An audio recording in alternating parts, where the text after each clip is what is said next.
Good afternoon, everyone. This is Cody from basecamptrading.com. I just want to make a quick video here going over the SPX. So currently the SPX has started to kind of top out here. You're putting in equal highs, but momentum has been getting weaker with each successive higher high. So now we're starting to roll down, and we were in compression. Now we're starting to kind of drop lower. And we are now hitting the first 23.6% retracement from the upswing from last year to current high. So if I zoom out here from last year's low to the current high, we are hitting the 23.6% retracement, 64.90.81.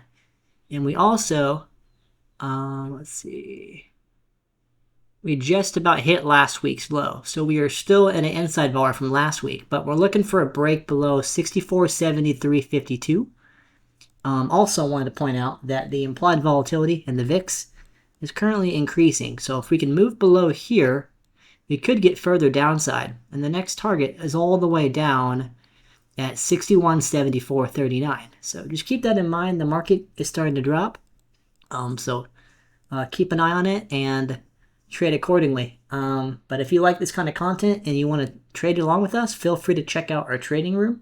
We have a $7 trial for a month access. So catch you next time. Thank you. Have a nice day.